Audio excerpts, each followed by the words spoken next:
Welcome to Cry Like a Boy, a Euronews original series and podcast that explores how the pressure to be a man can harm families and societies. Stay with us as we travel across the African continent to meet the men who defy centuries-old stereotypes.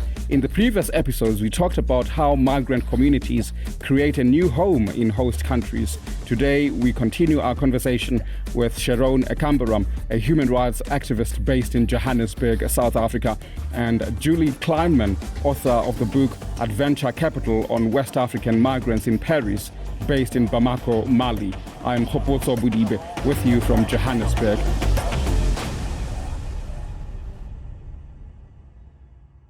If you haven't heard the documentary episodes of our Guinean series, we invite you to do so by visiting our website at www.euronews.com. You will meet two Guinean men, Mamadou and Fana, who each embarked on a dangerous migration route they call the Adventure from Africa to Europe, with one crucial difference. Mamadou failed and Fana made it to France. Each had to deal with stigma and overcome many obstacles, but they both became a hero in their adventure. Let me briefly reintroduce you to our guests. Sharon Ekambaram is the head of the Refugee and Migrant Rights Program at the Lawyers for Human Rights in South Africa. The program makes sure that asylum seekers and refugees have easily available legal advice. Sharon is also working to combat xenophobia through engagement and education at community level. Julie Kleinman is an urban anthropologist at Fordham University in New York City. Her research is centered around France and Francophone West Africa. Julie's book, Adventure Capital, Migration and the Making of an African Hub in Paris, examines how West African migrants adapt to their new homes and find ways to reach social and economic success as state institutions fail to help them. In the previous episode, we spoke about how migrants create communities and communicate with host societies. Julie, how do West African migrants communicate with the state in France? There are several ways that West African migrants end up having to interface with the state. The first way is through all of the kinds of state agents that they encounter. From the moment that they set foot, often now, on French soil or in Europe, in many cases, may have to deal with Frontex border agents. They may be asking for asylum, depending on how they get in. So in many ways, they're immediately in contact with the state. And then in their everyday life, they are often confronted with having to deal with the bureaucracy. They're always seeking to get legal status. And so they're constantly involved in these bureaucratic itineraries that can be quite complex and purposefully difficult. I myself lived in France for quite a while as a foreigner, and it was very difficult for me to get papers at various points. And that's as a white American woman. Of course, for West Africans, it's even more difficult, and they're in much more precarious situations. And often, for this reason, they're under deportation orders. They often are frequently in contact with the police and trying to avoid the police. But sometimes the police are a nuisance that they have to deal with. And of course, I should add that many West Africans are in France legally. They have legal status, they have resident and work permits, but they too have to constantly be renewing those work permits, renewing their resident permits. At the same time, they tried to turn around their conversations with the police. They tried to retell these stories to each other, to use them in their own interactions and find some sort of meaning in them, because otherwise they were facing what they felt was like an attack on their dignity, and often a daily attack on their dignity for those who use public transportation frequently and were constantly being stopped by the police. Let me turn to you, Sharon. In your work, you help refugees and asylum seekers to successfully deal with the state in South Africa. What are the main issues that you encounter? People wait, as Julie has described, for West Africa. In our instance, people have to go back every 3 months to have their papers renewed. The other related problem is now our government has just recently promulgated amendments to the Refugee Act, which are incredibly regressive. At one stage, we were championed as having the most progressive refugee policy in the world. It respected human rights. It's not refugee camp-based rather, and it is about urban integration. But the policy shifts are clearly a regression to mimic countries like Europe and America, where restrictive measures are being taken, where people are going to be overwhelmed with bureaucracy and paper trail, and in that way be denied access to be protected as refugees. So I think those are some of the ongoing problems we experience. And under COVID, all the refugee reception offices were closed in March of 2020. And it's now over a year that those offices have been closed.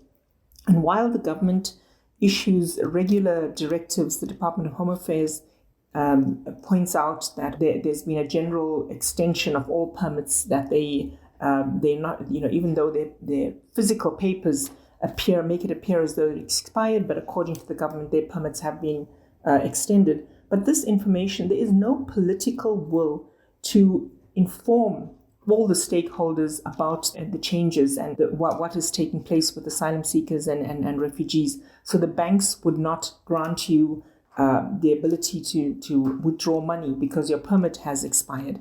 Your children can't go to school. Young people can't write matric because they have expired permits. People cannot go into hospital for basic services of healthcare because they have expired permits. And this is purely because the Department of Home Affairs refused to make the effort to treat people like human beings and inform all these relevant departments and the mining companies that this is the current situation under COVID. Julie, your recent work is centered around the migrants of return in Mali. Some people we talked to from neighboring Guinea expressed strong disapproval of those who failed to migrate to Europe. Let me play an excerpt from one of our documentaries on this. If you're a man, when you have a goal, either you achieve it or you die. But he was afraid to die. He returned. He spent so much money on this trip. If I were him, I would have never returned. I'd rather die there than come back. This is one of Mamadou's relatives. He wishes to remain anonymous. To me, he's a woman, because it's women who go back and forth. A man has a goal, and he either achieves it or he doesn't. Now, the migration routes that people actually embark on are extremely dangerous and costly in a lot of ways. People starve in the desert. They might do forced labor to get some food. They get in trouble with authorities. In your opinion, why aren't some of their families and friends happy that they returned home and safe and in one piece, Julie? I think this is in some ways such a hard question because it's so painful for these migrants and for their families who have lost people in many cases. The first reason is related to the very difficult situations that many of these families in this part of West Africa are facing. Because of successive droughts and because of their position in rural, often remote areas where it can be hard to access clean water, for example, migration in many of these areas is a necessity that they must migrate. So yes, they migrate and also in order to become a man, to go on this initiatory journey and succeed as a man and show their success and status. But they also migrate because they don't really have a choice. These villages need migrants to survive. Their governments cannot or do not provide enough for them. And that period between harvests is often longer and longer because of climate change. And that long period creates extremely difficult situations for these villages. So they really need the influx of money and remittances from migrants. So when they send people, yes, they invest in people, and yes, it's costly, but it's really their hope for the future. And so these men migrate with that weight, with that burden on their shoulders. When they are deported, even though, of course, this is no fault of their own, they are very aware that they have failed their communities and they feel like failures. As you can hear in the voice of this man talking on the podcast as well from Guinea. And because they feel like such failures, they often do not want to return to their home communities. In my research, I've even encountered men who will pretend that they are still abroad while they return to their countries and they stay, say, in the capital and they don't go home, and they try to remit small amounts of money in this facade of pretending that their migration continues instead of facing the shame. And the other reason why it's shameful is because as the migrants themselves are aware, and of course the families are aware, the shame is not just on the migrant, but on the whole family. So it attacks the dignity of the whole lineage or the whole family. When migrants fail, often other people in the community will say, oh, it's because their father or their mother or someone in their family was cursed. And so that family can gain a reputation or a bad reputation because of the failure. Also, families see how successful migrants are the ones building wells, building water towers, and other important infrastructure in these villages. Migrants contribute so much to that. And when their family fails to create such a contribution, they lose status in their own communities. And because of all that burden lies on the back of the migrant themselves, even though, of course, it's because of the restrictive migration policy that they are deported. How can governments and host countries make the migrant experience easier for people who migrate into different countries, particularly looking at the South African situation? We're going to need to change the narrative to start with, to address what we're doing to our planet, that impact on forced migration. The World Bank has produced incredible research on the impact, particularly on sub-Saharan Africa, and how no longer people can't live off the land and are leaving because of that. So the need to actually recognize climate refugees, I think, is critical. And we know, again, what the enormity of the problem is and how we share resources to manage this. And, we've seen what's happening in Mozambique with the floods, the cyclones, and that causes displacement. And we've got to anticipate this. We've got to be able to put together resources globally to respond to the impact on human beings of the climate crisis. The second way of changing the narrative, Khopotso, is to actually provide proper statistics and research on the positive impact that migrants, foreign nationals, are making on our economy. The informal economy currently in South Africa is the only place where jobs are being created, where livelihood is taking place, compared to what's happening in the private sector, compared to policies like outsourcing, privatization, which is having a major impact on South African communities of the kind of bloodbath with respect to loss of jobs that I mentioned. So I think that's the first starting point. The next point I would feel is for us to build solidarity in communities. We've got to deal with this xenophobia that's dividing our communities and weakening us in our ability to hold our government to account. Julie, your response to the same question, please.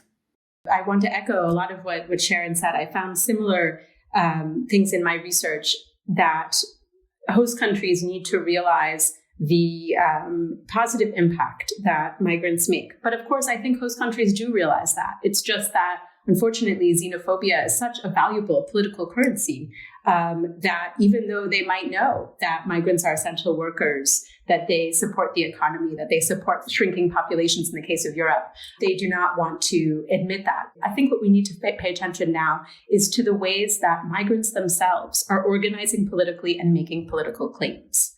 So in the case of Mali, for example, there are migrant rights groups, both Malian migrant rights groups and other migrant rights groups of Central Africans who've been deported but ended up back in Mali, who tried to migrate to Europe, who are mobilizing for their rights on the international stage, who are mobilizing for their rights vis-a-vis the Malian state. And these groups are making particular claims on the dignity of migrants.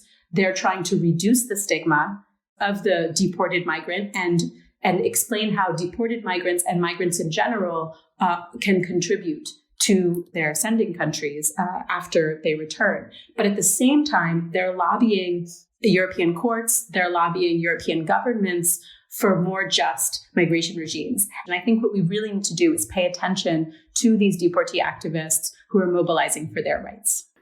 On that note, I'd like to thank the both of you, Sharon and Julie, for engaging us here. Thank you for joining us for this episode of Cry Like a Boy. Thank you so much, Mamadou. Thank you very much.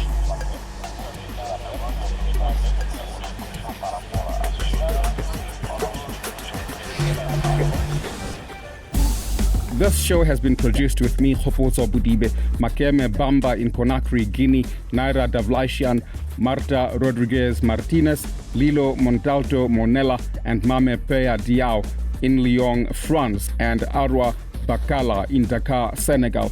Special thanks go to Lori Martinez, Clizia Sala, and Studio Ochenta for helping us produce this podcast. The theme is by Gabriel Dalmaso. Our editor-in-chief is Yasir Khan. I would like to thank our guests, Sharona Kambaram and Julie Kleinman. For more information on Cry Like a Boy, a Euronews original service and podcast, go to euronews.com to find opinion pieces, videos, and articles on the topic. Follow us on Twitter at Euronews as our Twitter handle, and we are at euronews.tv on Instagram. Also share with us your own stories of how you changed and challenged your view on what it means to be a man using the hashtag #CryLikeABoy.